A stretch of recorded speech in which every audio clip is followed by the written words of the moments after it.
Greetings and welcome back to Smartwatch Ticks. We're a YouTube channel on the web at smartwatchticks.com. Hey, it's that time of the year again. It's the season. It's summertime. And this is the time we get these incredible smartwatches that have integrated true wireless stereo earbuds in them.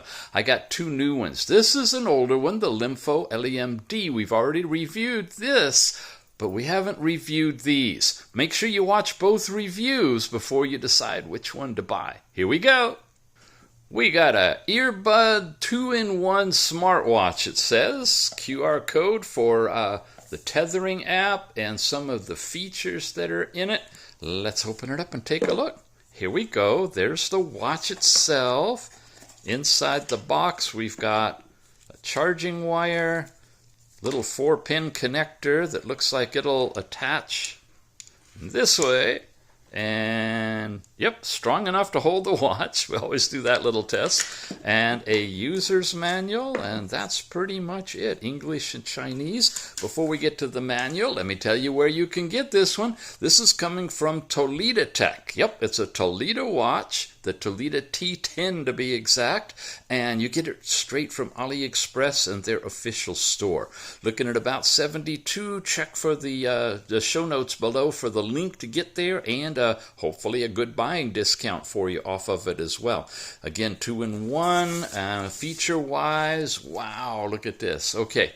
We've got Bluetooth 5. Gotta have Bluetooth 5 these days. 1.28 inch. It's a standard smartwatch with activity tracker, with the Bluetooth headphones that charge automatically inside of the case. So it's actually a case for carrying earbuds, and it's a smartwatch at the same time. Yep. Magnetic ports in the housing, it's touch sensitive screen, the whole works there. Smartwatch with TWS earbuds. It does blood pressure, blood oxygen monitoring, tracking your activity and sleep. You can answer calls, play music, read messages. Supports notifications pushed to the watch from your phone when you're tethered there. Adjustable strap and so forth. It's 240 by 240 pixels, 1.28 inch LCD screen, and you got these different sensors in it, and that's pretty much what it looks like. Okay, the manual, run through that, then we're going to charge it up for you. Here's the English manual, an overview on the first page. Power on and off, that's pretty simple. Charging instructions, yeah. Okay, the QR code for the app to download that for tethering, your phone system support, basic connections of how you tether it. Remember, on these earbud type of smartwatches, a disclaimer, you need to tether basically two different times, two different ways. One, to connect the watch to the app like we do with all of our smartwatches, and then the other to make sure that the earbuds are connected for audio like you would normally do a regular TWS set of earbuds. The other side is Chinese. Well, we need to charge it up and peel this cover off of it. Where is that? Here it is. Let's go ahead and take that film off. It's not a screen protector, but just a little film. There you go. And we'll be right back. Well, I've played with this a little bit and turned it off so you can see I have to press the lower button on the left-hand side when you're wearing it on your left arm, because the earbuds are going to be right here. You have to reach around to get control of it. And I got a watch face, one of the favorite ones I like, because it's showing a bunch of stuff. Your step count, calories, distance traveled, heart rate, blood oxygen, and power level in here. When you swipe down, you get all these different things. There's your power level showing you. Here's your overall brightness, and that's the lowest, and it's vibrating every time I change the brightness. It gets pretty decent, good and bright. Should be usable outdoors. I'm going to run it on the lowest one for our video. You saw something else there. I'll get to that. You've got Find Your Phone, and you've got your music player right here so that you can play the music, of course, because you've got integrated earbuds. That's all easy to get to when you swipe down. Swipe up, you have notifications pushed to you from the phone when you're tethered to the app over there, and that's everything there. You can press the bottom button. Oh, this is a weird thing. This user interface is very awkward. The buttons don't take you back to the home screen. This one always takes you to your overall step count. This one takes you to the last place you were, and depending on the screen, you have to swipe back to here and then swipe again to get back to your watch face. Something went wrong in the engineering of the user interface. Honestly, it's very awkward, and I'm constantly messed up with it. Fast timeout. Press the bottom button to get in here. Again, if I press the top button, I'm going to go to my step count, and then I get over here, and then I get over here, and I can't go up, and I go down, I get over here, and there's no way to go to rotating panels. So the top button just shows you your step count, kind of awkward. And the bottom button just toggles it on and off. So you have to swipe twice after pushing. Yeah, you get the feel. Let's go to those different things now. Any which way I swipe is going to get me there, and it's all on a loop. So let's look at fitness first. Well, that's easy. That was that. Messages. That's the text messages and whatnot, or the information you got to from below. Stopwatch, we can start a stopwatch, we can leave it, we can hit it again and see that it's still running. That's a thumbs up. Very few of them do that. We'll leave that running. MAC is your address for tethering. Settings, oops, we time out. Settings. All you can do is set your current time and current date, but folks, if you tether this to your phone, it's going to automatically take on the date and time of your phone. I presume that's there in case you decide to run this without tethering. You've got reset the watch, which we don't want to do. And then we loop back literally to the beginning. This is your luminance or brightness. We've seen that. Language choice is just Chinese or English. By the way, it comes in Chinese initially, at least mine did. So what you're going to want to do is navigate to the icon that looks like the letter A, tap on that, and that's where you'll change it to English, okay, in case you're stuck when you first turn it on. Find your phone. It's sending a signal, or it will be. And I'm going to try it because my phone is in mute right now. It wouldn't work anyway. Now you get to the goodies. Here's your heart rate, and it's a green diode, and it's here on the back. And when you hold it long enough, it's going to give you your overall heart rate in 2 digits down there. That's just a flashing icon. Blood pressure, it's got another kind of flashing icon. It's going to give you your systolic, diastolic, and a little image right there. And and also on blood pressure, it's using the green diode as well. We always like to check the color. Blood oxygen is the one we hope we'll see, the red diode, but unfortunately we don't. It's green diode here. So definitely on all 3 of these biometric measurements, check them against your calibrated equipment when you get the watch. I don't do verifications of all of these with any of these watches. It's up to each person to check it for themselves with your skin color and amount of hair, placement and movement. It's just too many variables in there, so you have to check for yourself. Oh, I think it just gave me a reading right there as I pulled it off. And then we're back to the beginning again. Fitness message, stopwatch, ... And that's it, folks. There's nothing else I can get to. I can't show you last night's sleep time on the watch, although it is calculating it, and you'll see it in the app. Again, this button just gets you to there and doesn't get you anywhere else, and moving through it doesn't get you to other pages that show you weather or just about anything. So it's a very limited watch in what it can do as a watch. Let's take a look at the app, and then we'll talk about the earbuds. The app that it tethers to is called Brand Fit. This is from the Google Play Store. You can download it there or use the link in the show notes. When you open it and you get it all set up, you get into the home page, which is showing you the step count, and it matches up, so we're tethered there.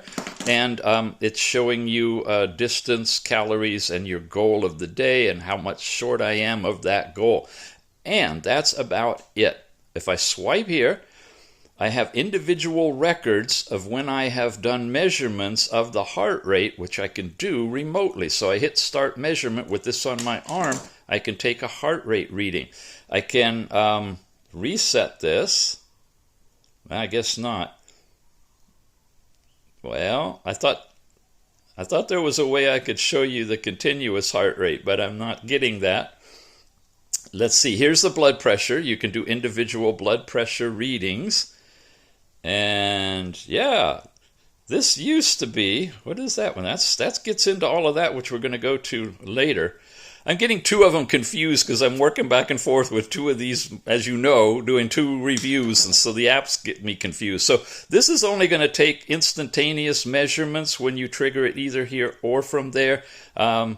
There's your blood oxygen, and it's not giving us a continuous reading of any of these. They're instantaneous, but they're not just the same. You can see here's some readings that I got, and when you go into, you can't go into anything else. You can hit start measuring, and it starts flashing, and yeah, if you cover the diode, it's going to do that. The watch just goes about doing whatever it's doing, and then it would take a measurement on that, but that's not really what we want to do. Canceling it. Okay, and then last night's sleep time. Now this is really lame. This is about the worst implementation I've ever seen.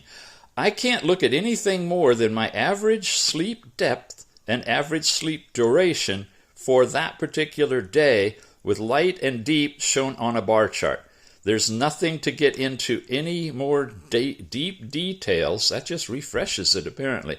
In the other review of the other one that I've got like this, you'll see there is something up here, which is why I keep trying to go there. That's how you bring up all the other charts, but not in this app, not with this watch. And that's it. So I've got sleep, blood oxygen, blood pressure, heart rate, sports. And those are all the things that are displayed without any continuous of any of them.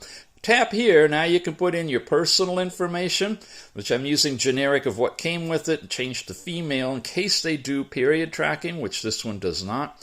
You've got my device. Now here's the connected one. If I touch that, it's going to disconnect it. We'll learn that the hard way. And then there's all these other things. You can set up message notifications, do remote photos, so this acts as a trigger for that. Smart alarm clock, find the device. If I do that, it's vibrating, but it's not flashing.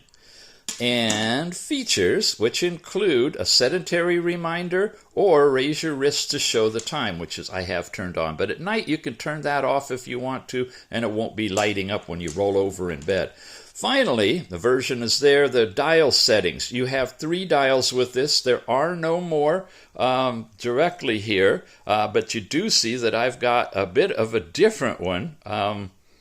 I could change this, and I can apply it right there.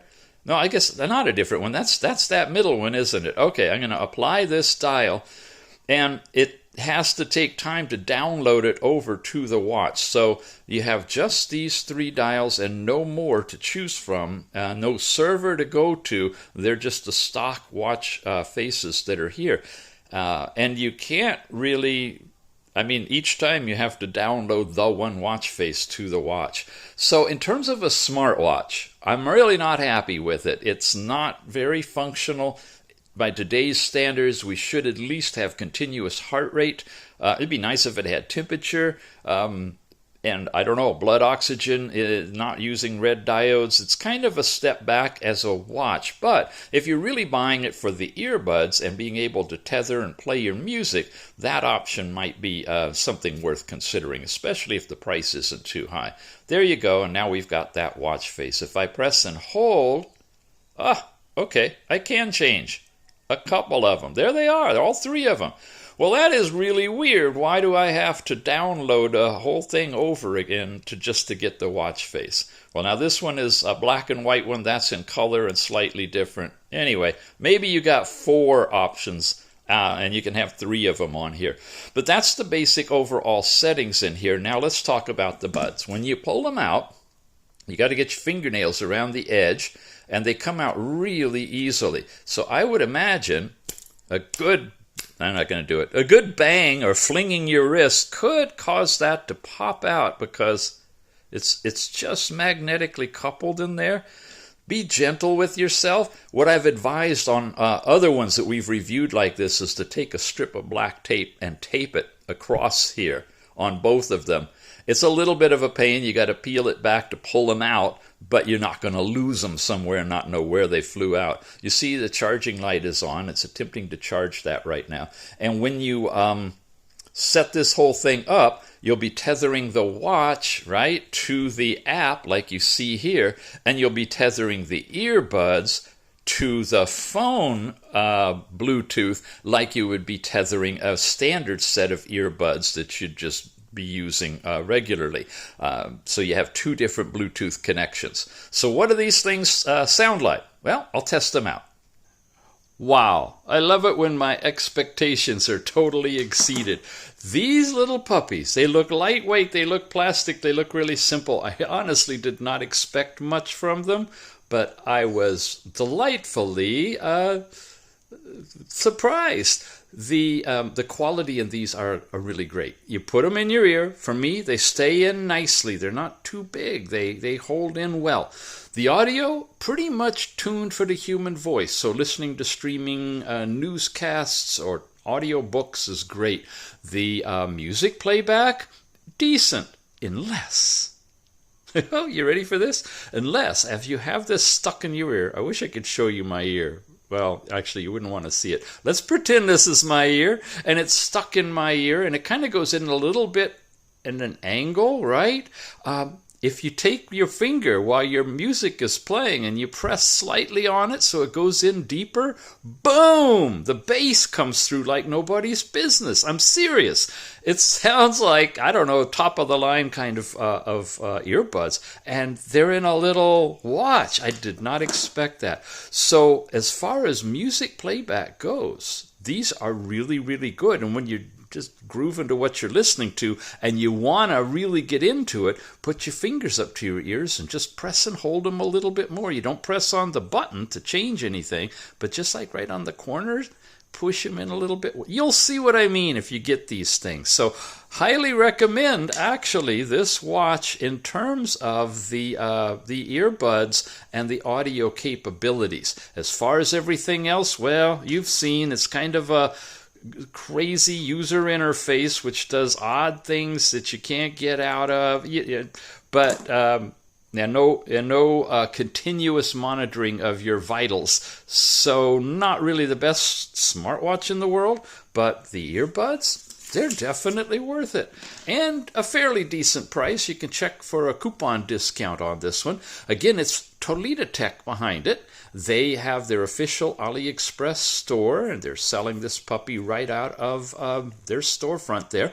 And yeah, I would suggest it if you're in the market of something that's going to tether directly to your phone, and as a earbud holder and a simple smartwatch to boot. Okay? Great. Thanks for watching, gang, and we'll see you again soon.